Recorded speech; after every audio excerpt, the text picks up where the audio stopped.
일본은행이 왜 이래? 원달러 환율 폭등하다. 일단 원달러 환율부터 먼저 보시죠. 역외시장에서 지금 원달러 환율입니다. 1389원까지 올라갔습니다. 이야, 또 많이 엄청나게 올라갔죠. 이게 우리 시장에서는요, 마감이 1379.3원에 마감했거든요. 그런데 역외시장에서는 보시는 것처럼 1389원까지 올라갔습니다. 11원이나 올라갔어요. 원달러 환율이 역외시장에서 폭등했다는 이야기죠. 그만큼 말입니다. 시장에서는요, 원달러 환율의 위기감 굉장히 저는 커졌다고 봅니다. 저는요, 여러분, 이 정도면 올해 지난 4월 16일에 1394.5원을 기록한 적도 있거든요. 지금 이대로면 계속 올라갈 겁니다. 아마 앞으로도 더 올라갈 것 같은 그런 느낌이 들어요. 주말이 껴있어서 역외시장에서 이렇게 많이 올라가서 저는 팔지는 못하지만 이게 월요일까지 이 상황을 유지를 한다면 저는 달러를 팔 것 같아요. 지금 계속해서 올라가는 것도 저는 당연하게 일어날 수 있다 이렇게 이야기하지만요.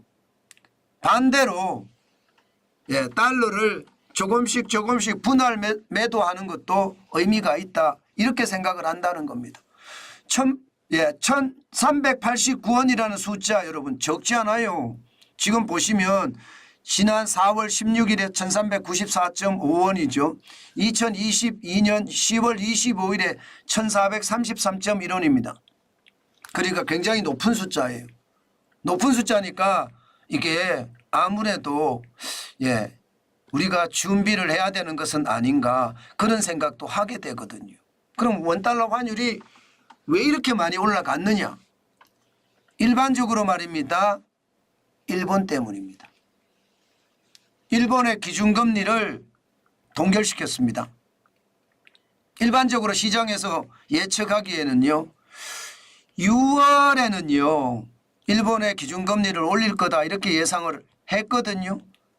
6월에 안 올리면 7월에는 올릴 거다 이렇게 예상하고 있습니다. 그런데 일본의 금융통화위원회라고 이야기할 수 있는 금융정책결정회의 여기에서 말입니다.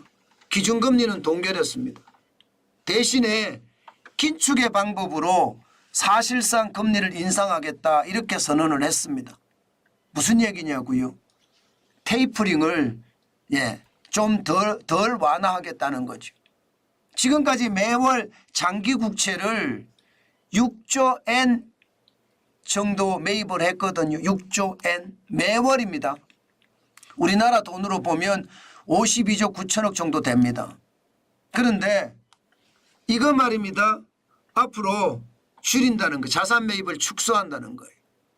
자산 매입을 축소하면 장기 국채가 시장에 많이 공급이 된다는 뜻이잖아요. 시장에 공급이 많이 되면 일반적으로 여러분 금리를 올려서 팔려고 할 겁니다. 그죠? 그럼 자연스럽게 시장의 금리는 올라가요. 국채는 많고 살 사람은 똑같으면 금리를 올려주는 게 맞잖아요. 그러면 액면가는 떨어지겠죠. 그죠? 그래서 일본은 금리를 인상하는 효과를 노리려고 했습니다. 현재까지 말입니다. 6조 엔에 대한 테이퍼링 이것을 말입니다. 5조 엔까지 줄일 거다 하는 게 시장에는 대체적인 이야기였습니다. 그런데 진짜 웃기는 거는요. 저는 이게 우에다 카즈오 일본은행 총재가 저는 굉장히 착각을 했다고 생각해요. 왜냐하면 경제에서 여러분 불확실성이 얼마나 중요한지 아시죠? 불확실성이 있으면요. 시장이 움직임이 말입니다. 굉장히 막 폭등하는 경우도 있고요. 그렇지 않으면 박스권 장세로 움직이지 않는 경우도 있습니다. 일반적으로 불확실성이 셀 때는 폭등하는 게 일반적으로 나타나거든요. 지금 테이퍼링을 한다고 이야기는 해놓고요. 6월에 금융정책결정회의에서 결정을 안 하고 참 이게 이해가 잘 안 되는 부분이긴 한데요. 예. 마치 일본은행 총재가 우에다 가즈오인데 우에다 가즈오 총재 같다 그런 생각이 들어요. 7월 금융정책결정회의에서 결정을 한다는 거예요. 참 이렇게 하면 시장은 뭐라 그럴까요? 아니 장기국채 매입액을 줄인다. 그 발상까지는 괜찮았습니다. 그래서 사실상의 금리를 인상하는 효과를 가져가겠다. 이것까지는 괜찮았어요. 그런데 그것을 말입니다. 예, 지금이 6월인데 7월 가서 결정하겠다. 이게 말입니까? 방구입니까? 제가 봐서는 금융정책결정회의라는 아주 중차대한 자리에서 이게 결정을 했어야 되는데 그렇지 못하니까 시장은 화들짝 놀랐습니다. 진짜 많이 놀랐어요. 불확실성이 크잖아요. 그러면 7월에도 지금 금리는 인상 안 할 수도 있다는 게 지금 일본은행의 이야기고 또 그 규모도 7월까지는 테이퍼링을 계속 한다는 이야기인가요? 6조 원씩 계속 매입을 해가겠다는 이야기인가요? 예. 그러면 여러분 8월에는 어떻게 될까요? 모르는 거예요. 불확실성이 굉장히 큽니다. 그러다 보니까 여러분 보시는 것처럼 엔달러 환율이 폭발했습니다. 6월 14일에 엔달러 환율 달러당 157.32엔으로 마감을 했거든요. 그런데 장중에는요 158.11엔까지도 올라갔습니다. 그러니까 지난 4월 16일 158.33엔을 기록한 적도 있잖아요. 그만큼 올라갔다는 거예요. 시장에서는 깜짝 놀란 거죠. 너무나 큰 불확실성에 예, 이게 뭐야 도대체. 일본의 금융정책은 이게 맞아? 이렇게 이야기할 정도로 난리를 친 겁니다. 그러니까 엔달러 환율이 엔화가 완전히 가치가 폭락한 거예요. 폭락.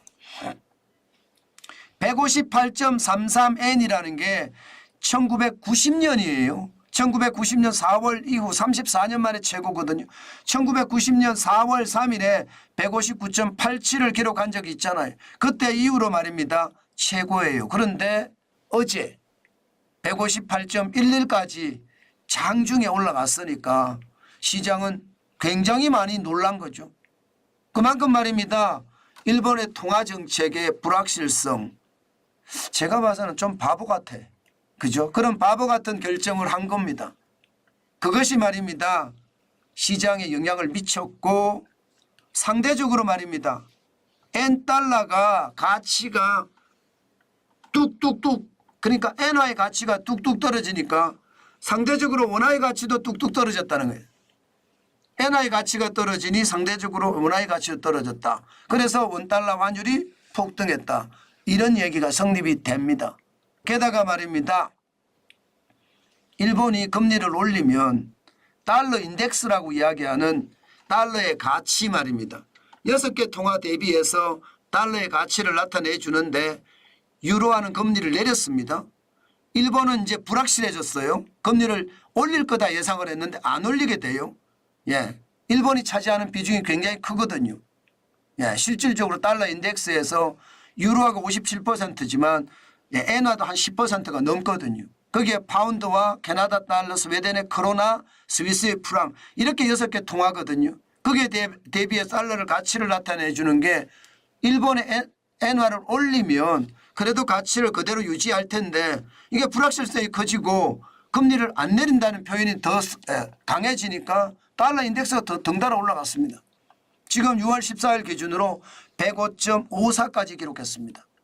달러가 강하게 비친다는 뜻이에요. 달러 인덱스가 달러의 가치를 나타내 주는데 달러가 강하게 올라가면 우리 원화는 어떻게 될까요? 원화는 당연히 상대적으로 내려가서 환율이 올라갈 수밖에 없습니다. 지금 보시는 것처럼 6월 15일 기준으로 1389원까지 올라갔습니다. 요괴시장이 물론 요괴시장이 1389원까지 올라갔습니다. 난리도 아니죠. 이 정도면 폭등이라고 해도 과언이 아니죠.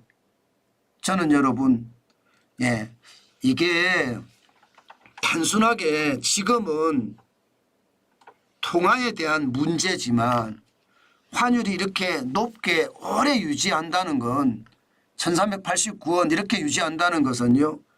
통화의 문제가 아니라 이게 경제의 문제로 또 발전될 수도 있습니다. 물가를 다 올릴 수 있으니까.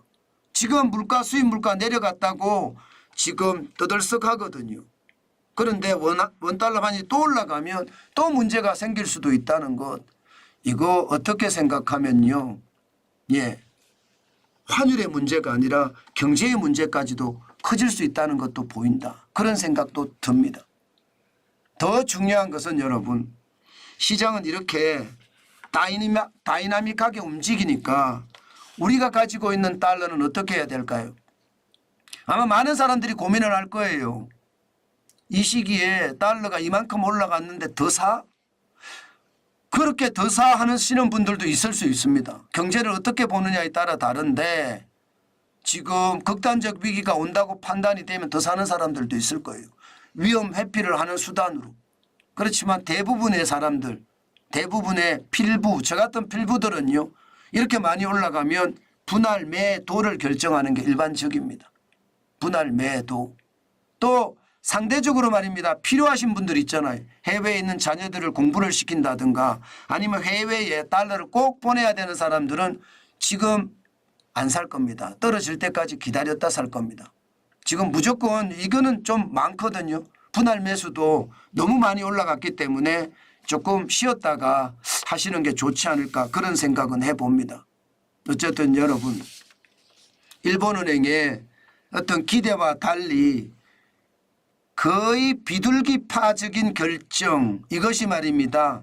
달러 대비 엔화의 가치를 급락하게 만들었고요. 예, 달러 대비 엔화의 가치가 급락하니까 상대적으로 원화의 가치도 급락했다. 그래서 환율이 올라갔다. 이렇게 생각하면 틀린 말은 아닐 것 같습니다. 아마 내일도 역외시장은 열리거든요. 이제 역외시장이 오늘 내일 시장이 어떻게 변해가는지 계속 지켜보면서요. 월요일 날은 우리가 어떤 행동을 할지 고민을 해보는 것.